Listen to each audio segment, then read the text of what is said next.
It's another week. It's another Q&A, and Gigi has decided to not be a Raj and join us for once. Yeah, instead of the one about him. The one that was all about you, where you were just Nah. being a Raj the entire time. Whereas this, you're just like, yeah. You're being all calm now. So, the first question we've got here is, do you watch anime? Yes. And what are your favourite anime? So I will let you go first on this one. Main one for me, I guess, is Oh My Goddess, because I'm a huge Oh My Goddess fan. Mm-hmm. You've got Amagoda's tattoos as well on your legs. Yeah, I've got four Belldandy tattoos on my calves, so that kind of tells you all you really need to know with that. But the most recent, it came out like 6-7 years ago. But the most recent anime series was really nice, and you even liked it as well. Oh yeah, it is. Oh my god, this is a brilliant series. It's just really sweet. Yeah, it's not gory. It's none of that. It's like the other end of the spectrum, where it's just really twee and sweet. But it's lovely. It's really nice. One of my favourites is Elven Lied, which you haven't watched. No. It's a really short series. It's kind of gory, but again, it's got that kind of like sweetness to it. It's about this girl who has like superhuman powers, but she loses her memory. No. And she gets called Mew because all she says is Mew, Mew, and it's really sweet. But then there's loads of gore and everything. Yeah, like you. But yeah. Well. That's one of my favourites. That's like a series. The Godzilla one is a series as well. That's on Netflix. Yeah, there's only one so far, but there's supposed to be 4. Yeah. I'm really looking forward to that coming out. Yeah, because Leo's like a huge Godzilla fan. So. Yeah. Calves are given to Belldandy, arms are given to Godzilla. Yes. So. Other than that, like. There's not many series-wise that I've watched. I've watched Gantz, which was really good, and then the ending was awful, so that was a disappointment. What was the other series that I watched? Death Note. Death Note's alright as well, but I wouldn't put it up there as one of my favourites. It's more films that we really like that anime, like anything by Studio Ghibli. No. Spirited Away, because that's where my tattoos come in. Kiki's Delivery Service, because of this wee man being named after Gigi. Okay. Yeah. And Akira. Last but not least, Akira, because we went to go see that in the cinema last night for that's the first time I've seen it in the cinema. It's the second time for you, but yeah. That's because Akira, because Akira is timeless. It's amazing. Indeed it is. So there's a few there. There is honourable mentions. For me, Cowboy Bebop and Samurai Champloo. Mm-hmm. Just go see. The other is Neon Genesis Evangelion. Which is... There's also things like Ghost in a Shell and stuff like that. Like. Yeah. Yeah. There's lots. There's quite a lot, but at the same time, it's like when it comes to your favourites, it kind of like, for me, it boils down to like Spirited Away and Elven Lied as my like ultimate favourites. Yeah. It's an interesting question because a lot of people tend to say, why is it that the go-to standards of anime, Akira and Ghost in the Shell, always get cited? And it's like, this was Akira's 30th anniversary, and it's like, has there not been anything that's come along since? And it's like, there have been films that have come along, but none had the impact that Akira did. Yeah, and even still, like you say, it's 30 years old now, and it still stands up now on the big screen. It just looks incredible, so... Yeah, totally. Yeah, there we go. Kind of a rambly answer to that one, but yeah. Anime. Yep. Next question. Yeah. Next question is, what are your favourite ingredients? Now, this was a really hard one because I don't tend to cook the same thing very often. Yeah.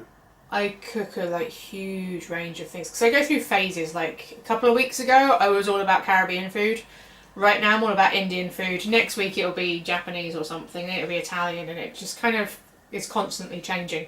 But with that in mind, I've picked a few things that I use regardless of what kind of cuisine I'm going for.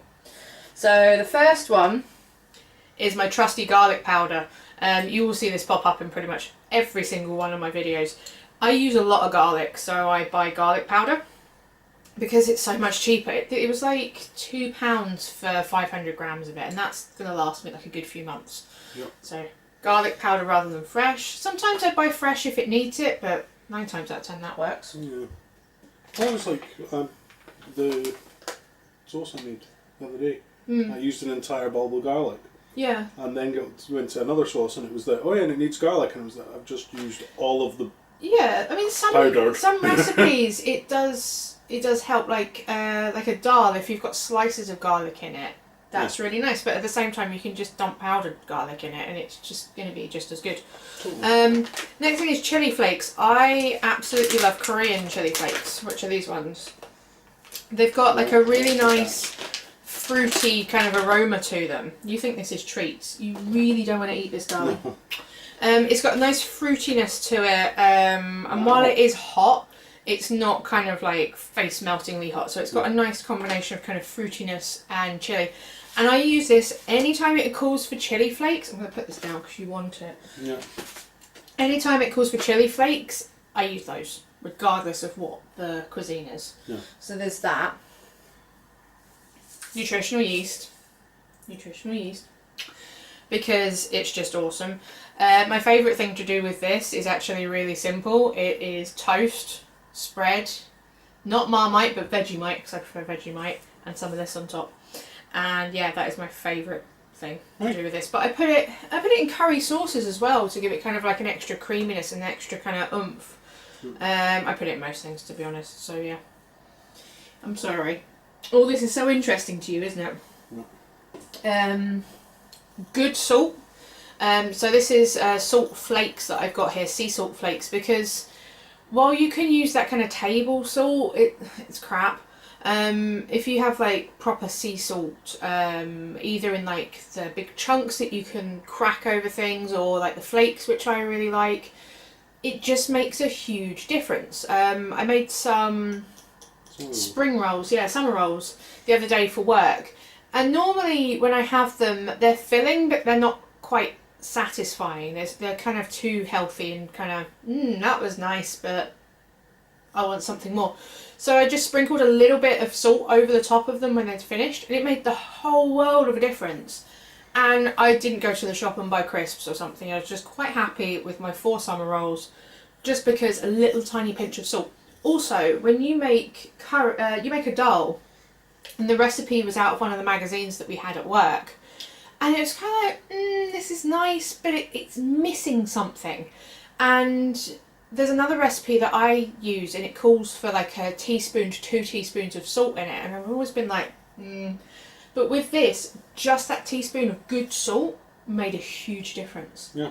It just made it perfect. It just was what it needed. So, good salt.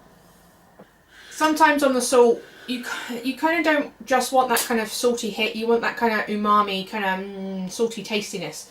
So soy sauce. I sometimes use soy sauce. I sometimes use the good salt. So it depends. Interchangeable. But yeah, I don't tend to use both. It'll be one or the other. But I love soy sauce. I don't drink it. I love soy sauce. Don't love it that much, but yeah. I do. Oh. Right, your turn. My turn. What are your favourite ingredients? My favourite ingredients. Okay, this is almond butter, but nut butters in general. Yeah. Nut butters are on my list as well, because I put them in curries, and I tend to put it in things to make things creamy as opposed to instant ramen. Instant ramen is a whole new level if you put a spoonful of nut butter in it. Yep. It's just, I guess the thing which, as you always say, is that I would happily subside on this stuff. So yeah. The amount of times I've come home from work to find crumbs all over the worktop, and an open packet of bread and some peanut butter, because you would live on peanut butter and bread given half the chance. Yeah. The last one for me is double O flour, or T45, or whatever the hell, pasta flour. Yeah. Which I'm using an awful lot these days, because it's in for the pastry for the flan, for croissants, for Cuy Gammon. Actually that's it, but I'm making a lot of them. Yeah, but that's the difference between us. Leo will quite happily spend an entire day making laminated dough for croissants or kouign-amann. I do not have the time and patience for that. I will throw things in a pan until it works, and will have quite easily have like 3 dishes and a like whole spread of food within a couple of hours. I don't have the time and the patience for that. So that's how we kind of differ. I'll do like the everyday cooking, whereas you do the super special, technical, perfect things that I'm just like, no. You want cake? I can make you a slab of cake in not that much time. If you want like an opera cake, Leo is your man, because you will do something that technical and straightforward. I still remember the first time I made an opera cake. I was like, right, I've just got to trim the edges off. And he's like, no. Eating those. Exactly. Like, we can eat them as we can eat them as part of a slice of opera cake. Yeah, because to me, cutting off the edges of a cake seems wasteful, and I'm just like, it's going to get eaten anyway. Whereas for you, it kind of cuts it off to make it look perfect. And again, that is where we kind of differ in the... Mine is a slab of cake. There you go. Yours is clean lines and perfection. No, I need to make an opera cake. So. You do. Oh no. What a hardship. Exactly.